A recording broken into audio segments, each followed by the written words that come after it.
Thank you, Mikey, for that lovely introduction. I am so grateful to be here today.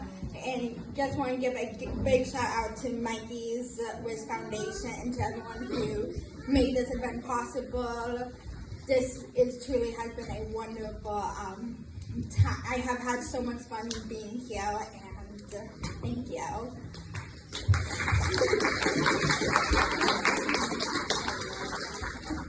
Let me start off with a question.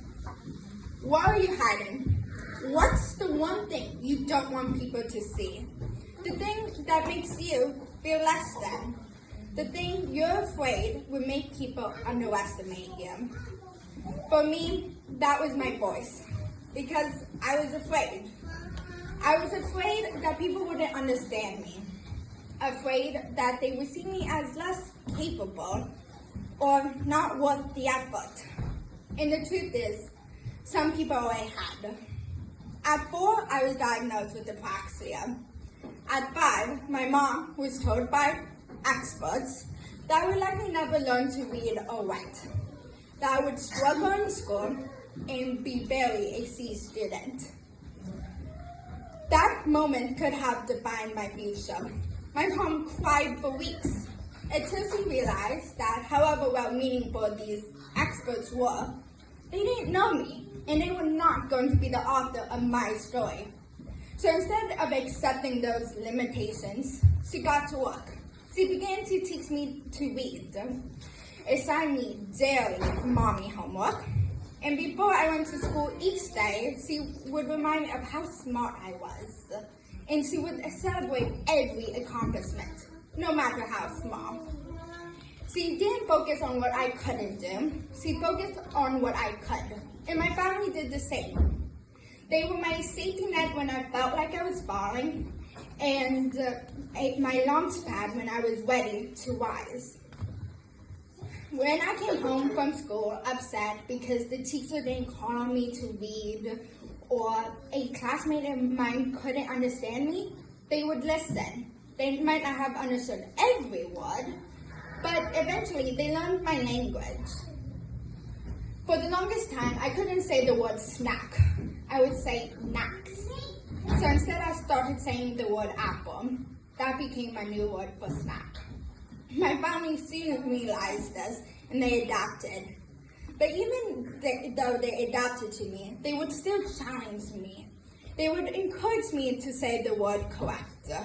Even when it was frustrating, even when I did not want to do it, especially since I never believed I would ever get the word right.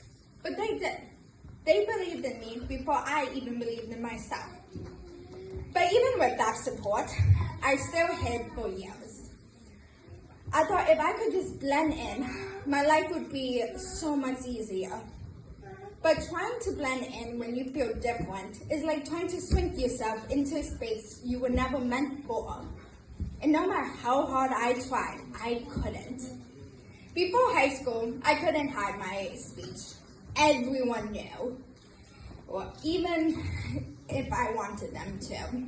But when I started my new high school, I thought, finally, yes, this was my chance, a fresh start. No one knew me, which meant no one needed to know about my apraxia. So I hid. I pretended it didn't exist. But it felt like I was holding a baseball underwater. And no matter how hard I kept pushing it down, it kept coming back up. And over time, that got draining. I got tired of feeling like I had an enemy on my shoulder, that every time I would open my mouth, there was a voice reminding me of all the things that could go wrong. Ignored sitting in class, knowing the answer, but feeling that knot in my stomach that kept my hand down. And exhausted of replaying conversations in my head, wishing I had said something, but choosing not to.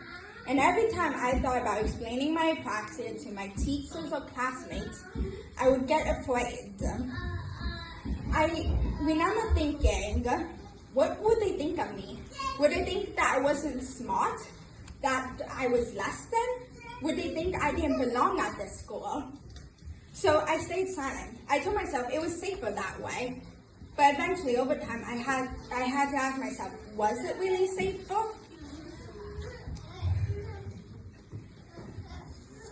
But safer because every time I chose to stay silent, I wasn't just avoiding possible embarrassing moments. I was missing opportunities to speak, to connect, to be known. Something started to shift inside me, and I realized that hiding wasn't protecting me. It was limiting me. And when you hide your struggle, you don't just hide one part of yourself. You hide all of yourself.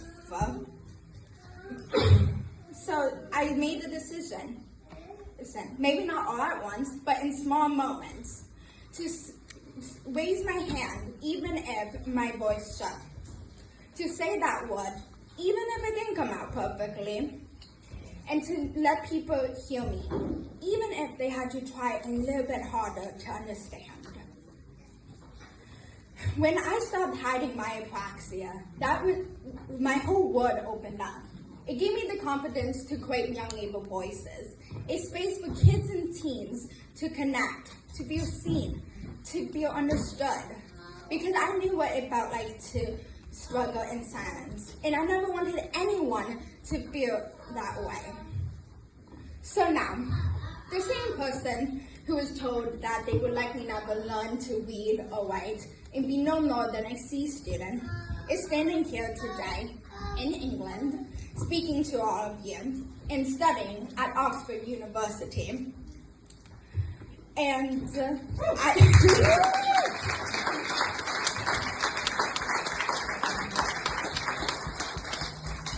I am here today because of the belief that my family and mom had in me, and for me choosing to be the author of my own story. What I once thought as my biggest weakness became my greatest strength. So I ask you again, what are you hiding? Because we all have something. What if your challenges aren't roadblocks, but they were stepping stones? What if the thing you think is holding you back is actually a bridge forward, a way through to something amazing? So to every family out here today, your belief matters more than you know. You are building the foundation that your child will stand on for the rest of their lives. And to every child out here, you are not limited by what others say you can or cannot do. You are not less than, and you are not alone. So I leave you with this. What would happen if instead of hiding the thing that makes you different, you embrace it? Because the moment you do, you don't just change your life, you change what's possible. Thank you.